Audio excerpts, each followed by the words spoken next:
Ayan, update lang tayo. Matagal-tagal na rin hindi nakapag-video at nakapag-upload ng video dito sa ating bahay. Hello! Hayaan yun lang yung mga porma-porma natin dyan. Ayan, wala na tayong liig. Kumusta na ang lahat? Kumusta kayong lahat, guys? Ayan. Ayan, dito lang ako. Nag-iisa pa rin at walang kasama sa buhay. Ang lamig kasi.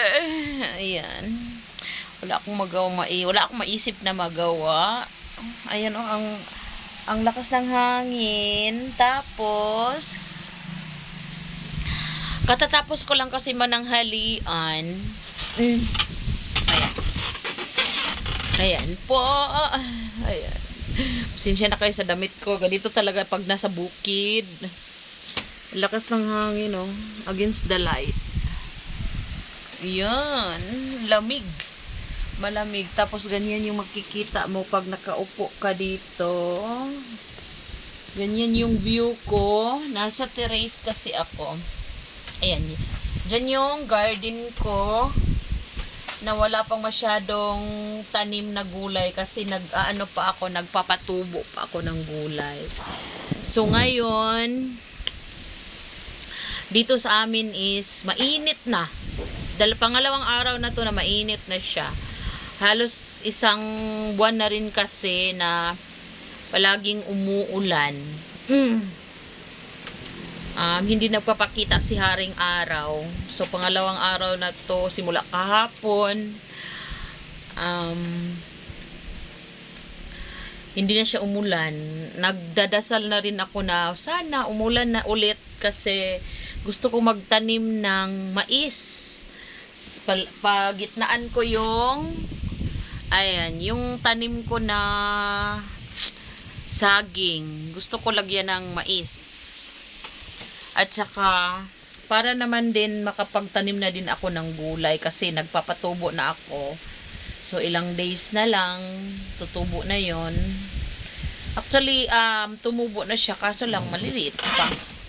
Mga 5 days ata or 1 week. Yan. Kitang-kita na yung mga kuan ko. Mga tanim na gulay. Ano na sila. Ayan. Oh, dyan ako palagi. Sa aking tanim na saging. Pag katapos kong linisin yung mga puno ng saging, lalo na pag umuulan, mas marami akong magagawa pag umuulan. Kasi, tinataniman ko ulit yung mga bakante ba. Kasi dati, nagpatanim ako, syempre hindi naman lahat tutubo yon. Ayan, sabi ko, hindi na lang ako magpapasuho. Ano ba yun yung, hindi na lang ako magpapalabor ba. Ako na lang, katotal kaya ko naman magtanim. Ayun, sabi ko, kahit 5 puno lang bawat araw, sa awa ng Diyos, sumubra pa. Minsan, makapagtanim ako ng 20 peraso, 30, ganun. O kaysa ano ko pa yon, kaysa isuhol, ano ba yun yung, sa Tagalog? Please comment. Kaysa, ano ba yun, yung isuhol ba sa Bisaya? O, ako na lang magtanim, di ba? Ayun. Pag umuulan, pero pag hindi umuulan, ganito yung panahon, mainit. Nako, hindi ko kayang magbilad sa init. Ayan, hayaan niyo lang yung ulo ko. Ang dami ko ng uban. Puting buhok. Sa Bisaya pa uban. Mas maganda na yung marami tayong uban kasi marami kaming kasama. Joke lang. Ayan. Update lang tayo. Update. Pasensya na kayo at hindi ko pa masabing makabalik ako sa YouTube kasi yun nga, busy pa ako dito, uy. Iniisip ko talaga, gusto ko nang bumalik. Kaso lang, pag bumalik naman ako sa pag-YouTube, na-miss ko yung pag-YouTube eh.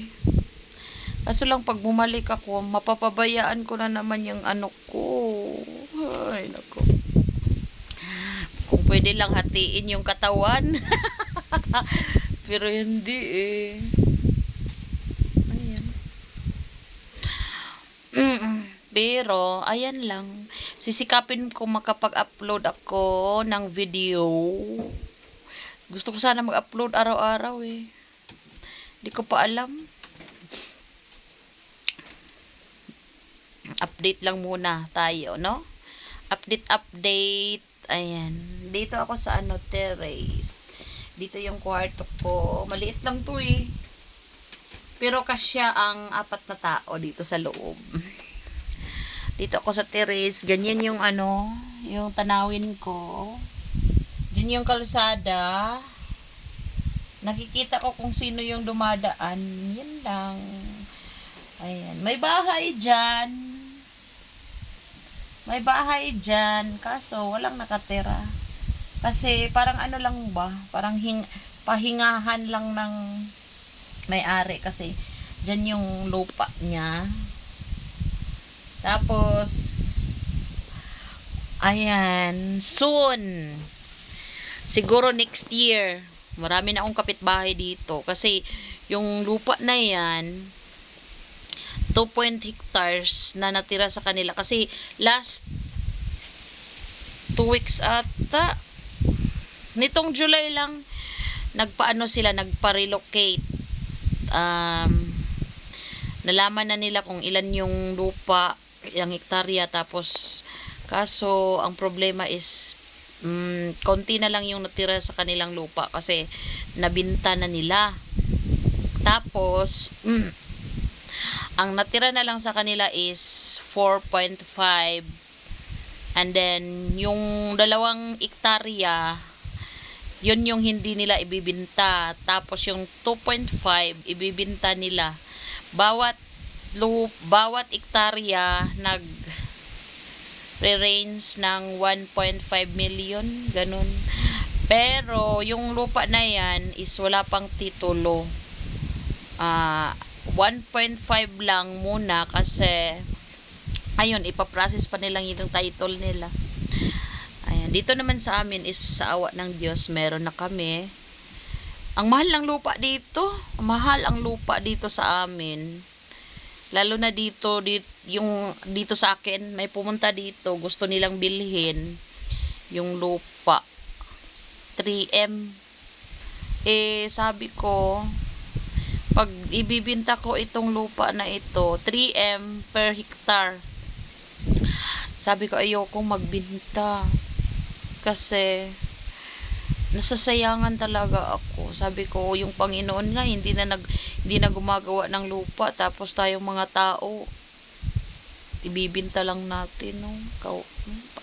Ayoko talaga. Tapos, ayun, ibibinta nila yung 2.5 hectares, gawin daw subdivision. So, marami ng bahay dyan. Sabi ko, sana, tumira ako dito, nagtayo ako ng bahay dito kasi gusto ko ng malinaw ba, yung walang ingay. Ganito lang, maririnig mo yung huni ng ibon. Walang stress. Tapos, basta, ganito yung gusto kong buhay. Kahit mag-isa lang ako. Ayan. Tapos, nabalitaan kong gawing subdivision dyan. Gagawin daw nilang subdivision. Bahayan ba? Ano ba yun? Sabi ko, hala, maingay na dito. Tapos, inisip ko, magtayo kaya ako ng tindahan. Umalis nga ako doon sa ano, sa barangay namin. Yung tinda ko, binalot ko tapos nag-expire kasi yung iba, yan, tinapon ko na. Tapos dito magtatayo na naman ako ng tindahan. Parang, ewan ko. Okay rin naman pag magtayo ako ng tindahan dito, kaso lang. Ang mahirap kasi pag may tindahan ka, natural na talaga yung may tindahan ka, may utang talaga yan. Kakambal na talaga ng tindahan ang utang. Hindi talaga maiwasan yan, no? Ayan, hindi talaga maiwasan ang ano. Ang maganda kasi dito sa bukid, um, pag dito ka tumira, limbawa sa akin, ako lang mag-isa kasi yung, ewan ko ba talaga sa mga generation ng mga kabataan ngayon, ayaw talaga nila tumira ng ganito.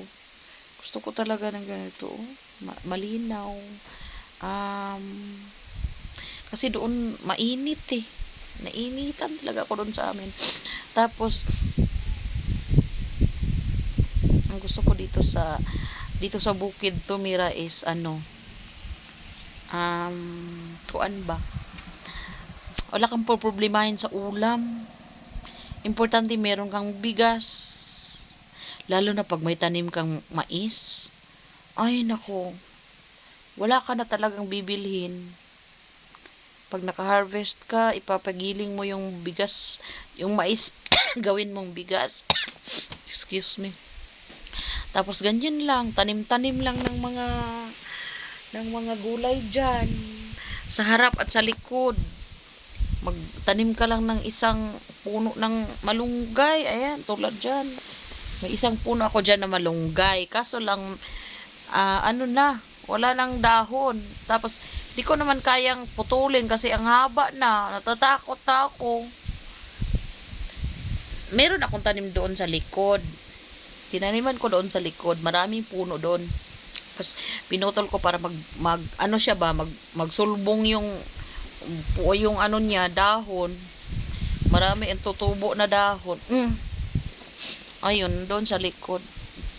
Wala ka talagang problemahin pag nandito ka. Tapos, alam nyo, yung sikreto ko dito, hindi ka talaga mawawala ng, kahit konting pera lang, kasi, meron akong auntie na nagbibinta ng ano, may karinderya siya. Ayan, sabi, nag-o-order ng ano, gulay. Pabili nga ng tanglad, pabili ng ano, siling haba. Tapos, kahit ano lang in-order niya, magde-deliver ako sa kanya. Ayun, pag uwi na, meron na akong pera. Ganun lang. Kasimple ang buhay. Ganun lang talaga, kasimple ang buhay dito sa bukid. Hindi ko na ipagpapalit dito sa bukid. Ay, hiyang na talaga ako dito. Sabi, naisip ko nga, punta na lang kaya ako doon. Pag maingay na dito, punta na din ako doon sa mas medyo malayo-layo, mga ano, simula dito hanggang doon, mga 2 kilometers ata. Kasi may lupa pa din ako doon eh. Kaso lang, bukid na talaga doon, oy. Kung bukid man dito, mabuti pa dito, maganda yung daan kasi semento. Ayan, semento yung daanan namin dyan. Semento. Tapos doon sa kabilang lupa ko doon sa bukid, ang hirap doon ng, may kalsada naman, pero ganun, tuktok talaga. Tuktok yung daanan, pero mas maganda ang view doon. Kasi kitang-kita ko yung syudad dito. Di masyadong makikita kasi puro lang mga bundok makikita mo.